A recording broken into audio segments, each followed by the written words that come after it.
साथीहरू यति बेला मुनाले सुशीलालाई साथ दिएर भने एकदमै ठुलो गल्ती भने गरिरहेका छिन्। हो साथीहरू, किनकि यति बेला राम कमला र मुनाको सम्बन्ध भने दिन प्रतिदिन बिग्रिँदै गइरहेको छ र राम कमला र मुनाको सम्बन्ध किन बिग्रिँदै गइरहेको छ भन्ने कुरा त तपाईँहरूलाई पनि थाहा छँदैछ। रामको अगाडि कमला र मुनाले भने रमेशको र दिपाको कुरा लिएर आएको थिए, त्यसै कारणले गर्दाखेरि यति बेला 1 महिनाभन्दा धेर समय भने भइसक्यो र पनि राम राम्रोसँगले अहिलेसम्म पनि मुना र कमलासँग भने बोलेका छैनन् र राति पनि अबेर आउँछन् र केही पनि नबोलिकन चुपचाप लागेर खाना पनि नखाइकन सुत्छन्। कमला र मुना भने रातभरि रातिको 10-11 बजीसम्म भने आफ्नो श्रीमान आउनुहुन्छ अनि खाना खाएर सुतुम्ला भनेर पर्खिरहेका थिए, तर राम भने आएर उल्टै रुखो व्यवहार गरेर म खाना खाँदिनँ, तिमीलाई खाएर सुतेको भए भइहाल्थ्यो नि भन्दै रिसाएर राम भने आफ्नो कोठामा गएर भने सुतिरहेका छन् र यति बेला रामको त्यो व्यवहार देखेर यति बेला रामका घर परिवारै एकदमै धेरै चकित परिरहेका छन् र कमला र मुनाले पटक पटक माफी माग्दाखेरि पनि रामले माफ गरिदिएका छैनन् र उनीहरूको यसै कारणले गर्दाखेरि दिन प्रतिदिन सम्बन्ध भने बिग्रिँदै गइरहेको छ। तीमाथि यति बेला मुनाले भने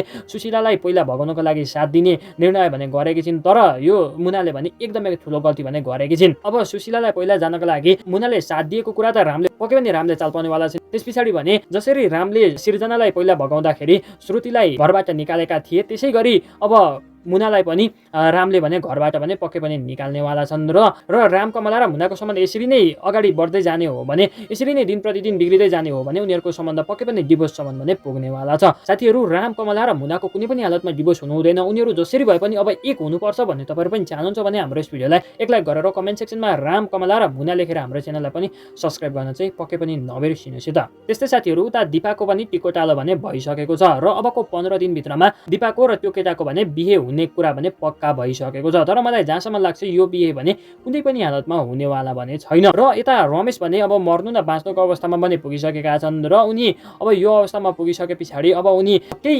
सिप नलागे पछाडि उनी विदेश हिँड्न लागेका छन्। हो साथीहरू, सही सुन्नुभयो, अब रमेश भने विदेश जानेवाला छन्, किनकि दिपाको टिकोटालो पनि भइसकेको छ, आफूले माया गरेको मान्छेको पनि टिकोटालो भने भइसकेको छ। यता अब 15 दिनभित्रमा बिहे पनि हुँदैछ, त्यसैले अब रमेश भने यो कुरा सहन नसकेर र धन कमाउनको लागि भनेर उनी विदेश जान भने लागेका हुन्। साथीहरू, रमेश विदेश जाँदाखेरि ठिक होला या त नहोला, आफ्नो विचार भने कमेन्ट सेक्सनमा लेख्नुहोस् त। र रमेश कुनै पनि हालतमा विदेश जानु हुँदैन र जसरी भए पनि अब 15 दिनमा हुन लागेको दिपाको बिहे भाँडेर रमेश र दिपा जसरी पनि एक हुनुपर्छ भन्ने तपाईँहरू पनि चाहनुहुन्छ भने हाम्रो यस भिडियोलाई एक लाइक गरेर कमेन्ट सेक्सनमा रमेश र दिपा भनेर लेख्न चाहिँ पक्कै पनि नबिर्सिनुहोस् त। र हाम्रो यस च्यानललाई अहिलेसम्म सब्स्क्राइब गर्नु भएको छैन भने च्यानललाई पनि सब्स्क्राइब भने गरिदिनु होला भन्दै अहिले चाहिँ बिदा माग्न चाहन्छु। हस्, नमस्कार।